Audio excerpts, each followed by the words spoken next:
Ho, ho, ho, and a Merry Christmas to all. I hope you've all been good this year because I have a little present in my bag for you. Take a look, little boy. Oh wow, a below average YouTube video. Thanks, Santa. Fuck you say to me, you little shit! Alright, fine. Yeah, the Christmas special from last year is the single worst performing video I have ever had on the channel. But, you know, I don't really care. I'm a hard-headed asshole, and I'm going to do it again, this time with a completely different movie, which should surely change the expected trajectory of this video's views. This year, we're going back to take a look at the 1989 film Elves, a horror-themed Christmas movie that looks like it was made on a smaller budget than my weekly gasoline and ramen noodle allowance.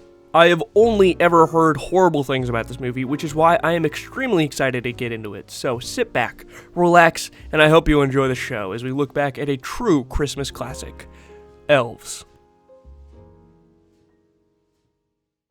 Our film opens up with a nice little intro of random holiday ornaments with some slightly ominous music in the background, and then boom, title drop, and holy fucking hell, the audio quality is pretty bad. Alright, opening scene, we have a dark forest, I think. It's really hard to see much of anything, but this group of girls, I think, are going deep into this woods to perform an occult ritual for the Sisters of Anti-Christmas. We now convene the Sisters of Anti-Christmas. Oh god, this is gonna be good. The girls go on to have a very interesting and entirely unnatural conversation that makes it seem like their lines were all recorded in two separate rooms, despite them being 2 feet apart from each other. One girl in particular in our group, our protagonist, is the modern day equivalent of like that one girl you know who's really into crystals and energy and shit, because she just keeps going off about the most nonsensical, made up bullshit you have ever heard with her magnum opus, the Virgin of Anti-Christmas, which is just like a naked lady she drew on a piece of paper. As the main girl lady is explaining all this, her friend looks at her and is like, oh no, the candle is gonna go out. So our main character proceeds to like fucking karate chop this glass container, slicing her hand open, and this I guess causes like some sort of ritual, and like a spooky hand pops out of the ground after they leave. The girls all run home, and then I just have to point this out. So her friends run away, and then after they're already kind of like gone, the footsteps get louder when she's next to, like, the main character's next to the door.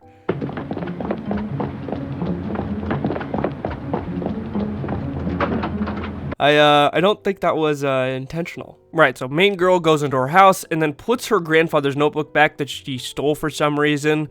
But not before Grandpa walks in and boom, 1-2, right to the head. And then Grandpa's like, hey, sorry, I was just worried about you. Like, dog, you just domestically violenced your granddaughter. What are you talking about? And then this next scene, we're introduced to the mom of the main character girl, and she is just so deliberately evil. It's fucking hilarious. Are you hurt? Good. Your savings account is history. I'm going to the bank tomorrow to close it out. Main character girl takes this news about her savings account very badly and then goes into the shower so that the audience can get a provocative shot, I guess, and so she can also rub her head for way too long. While she's in here, her younger brother walks up with his sick-ass Teenage Mutant Ninja Turtles t-shirt and spies on his sister, and then we get this line of dialogue that just lets you know that they were really going for that 17+ rating. I'm your fucking sister! You've got fucking big tits, and I'm gonna tell everybody I saw. Fuck you, Mom says she's giving me all your money, so fuck you. And then we get this point of view shot of what I'm guessing is the elf, and it sounds like he's eating like a grapefruit or something. During the night, the elf breaks into the house just so it can jump on the little boy and give him a whiff of that tasty morning breath before dipping out the window so nobody can see him. And in the morning, main character girl goes back to work and talks to her friends about hating her mom and shit. And oh no, the scary elf man has followed her to her job. Before that can really be resolved, we get an introduction to our second main character, Hank from Detroit Become Human. He comes in looking for a job, what I think talking to the manager of the mall, I think, but they don't really have anything, so he just has to stay homeless for now, I guess. Main character girl and her friends get in line to sit on Santa's lap before Santa ends up groping the main character girl, leading to him being punched in the face. All of this is happening back at home. The main character girl, her mom is just a fucking psycho. She just takes her daughter's cat and drowns it in a toilet. What? At the mall, the elf follows Santa into the store's back rooms where Santa's just chilling, enjoying himself a nice line of Coca-Cola, before he is forcibly castrated, leading to him being the first of the elf's victims. Once Santa is found dead on the floor, a murder investigation is launched where main character girl is named as the prime suspect since she was just assaulted by him, so it's obviously her fault. Back at home, main character girl is looking for her now deceased cat before the scary Christmas elf digs up its body out of the front yard and I think throws it at her window or like leaves it near the character's window. Or at least that's what implied because it's too dark to tell what is happening in this scene. And after this likely very traumatic event, Grandpa starts schizophrenically ranting about elves and then goes back to his room to like fold a napkin and put his hands on his face. Like this was the most horrifying and difficult thing he has ever done. The next day, main character girl goes into work and serves coffee to our other main character, Clancy Brown. The two are conversating when mall manager guy comes up and quickly offers Hank from award-winning game Detroit Become Human a job as mall Santa, where he's promptly pissed on by a child. After going into the back room to like wipe child piss off of his pants, he sees a symbol next to the outline of the body from the previous day and goes to examine it. But while he does, he looks at the symbol and is like, "No, I have to stop myself. I'm not a detective anymore." Back at home, Grandpa has been cornered by a group of mysterious dudes in all black who tell him that they know that the elf has been resurrected before leaving to seemingly go stalk his granddaughter for unclear yet nefarious reasons. After getting off his shift, homeless Santa leaves a piece of like tape on the back door so that he can break back in later and sleep there, while our main character girl is attempting to do the same thing so she and her friends can sneak in later to like hang out with boys or something. Hank goes to the library to research some occult symbols so he can find out what the one was that was left next to the previous small Santa's body, and just screams out some random professor's name, and I guess leaves. He figured something out. I don't know. Later in the night, the girls are trying on clothes and stuff, and while this is all happening, we get some super spooky point of view shots from the elf, while the boys that the main trio of girls invited show up to a locked back door, only to get murdered by Grandpa's mysterious but well-dressed friends, who break into the mall to find, I think, the main character girl. But,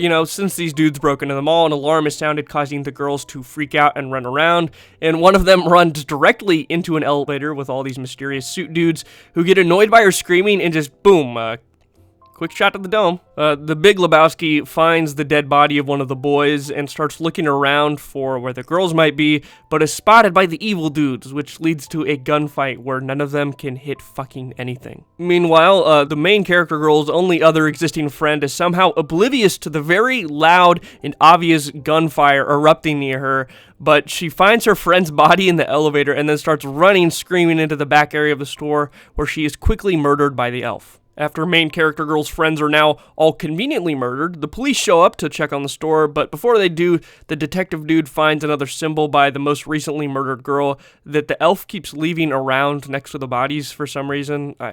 It's not really explained, I don't know. Detective man takes back the main character girl to her house so he can tell her what happened, and no surprise, the mom doesn't really believe either of them, but Grandpa kind of seems interested. The detective guy, feeling unwelcome by the mom, leaves to go to find a university professor to ask about some symbols, while Grandpa has main character girl pack her things so she can, prepare for her destiny, or some random cryptic bullshit. At the university, the professor tells Detective Dude that the Bible states of two creatures creeping on two legs or some shit, and then says that God is talking about elves.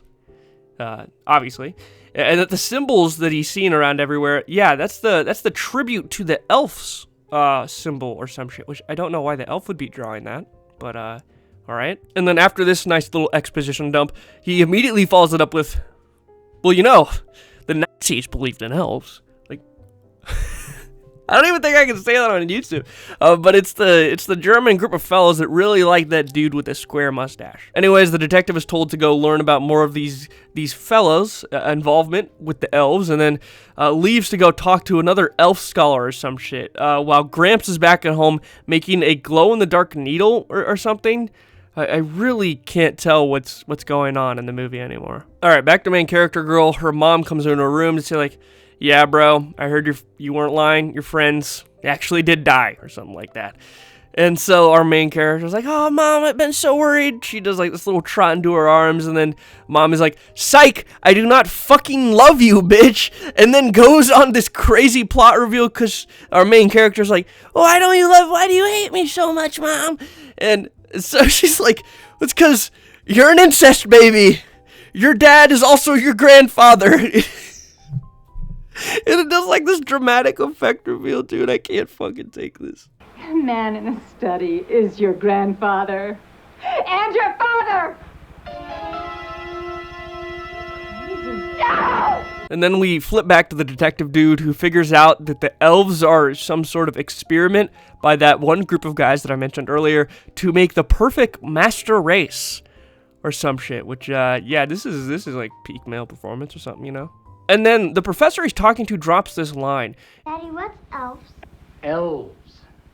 And it really makes me think, why is this movie called Elves? There was only one elf ever shown in the movie, man. Back at the house, MILF Mom gets killed in the shower by a fucking toaster that the elf throws into the bathtub.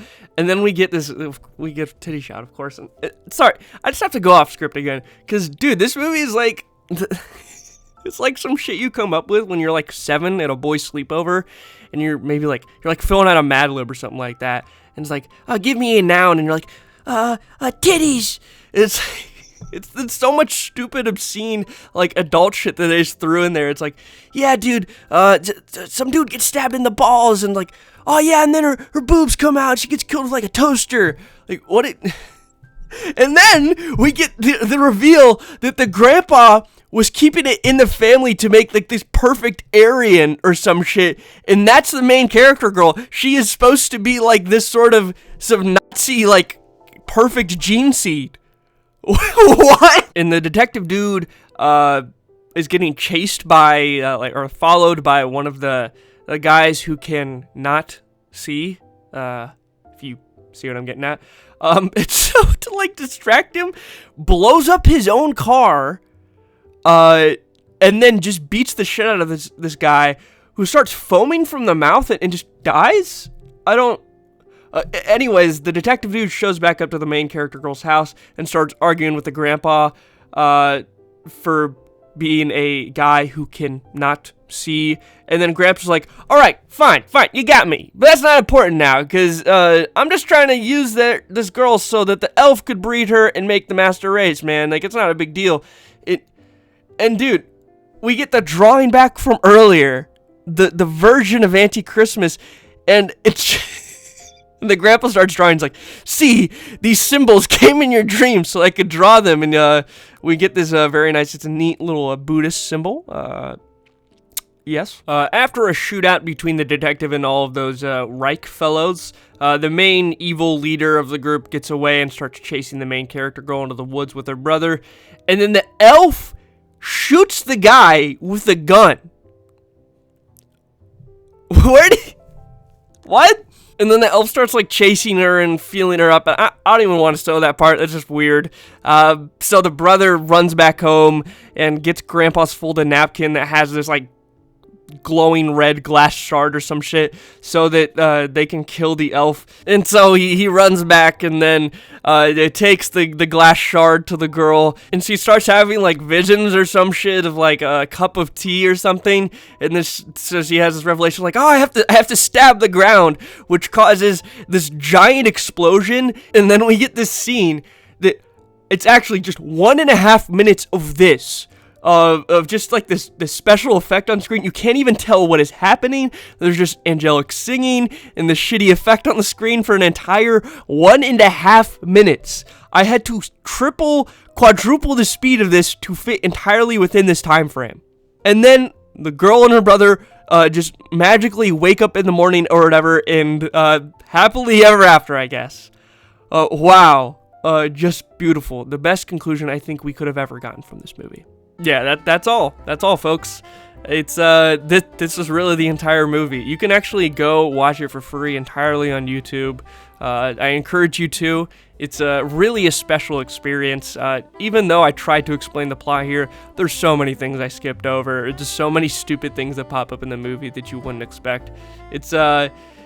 It's kind of like The Room for Christmas, and I encourage you to make it part of your holiday tradition. Thank you all for tuning in, and of course, a special thanks to this month's patrons. Apologies for the voice here. I always record this last second in case somebody leaves or joins late, and yeah, I got a little sick. So, of course, a special thanks to Mads, Dave the Unknown, Griff, Einhard Anderson, Turmeric, Maddie Grady, and the Commenting Cat. Your support really does mean a lot, and I appreciate you guys a lot. Hopefully, I'm done with school now, so we can start doing a bit more on the YouTube side of things. Maybe some more streams, too. I know a lot of people like that, like a whole 3 people. So look forward to that. Anyways, I appreciate you guys as always. Have a happy holiday season, whatever you end up doing, and take care.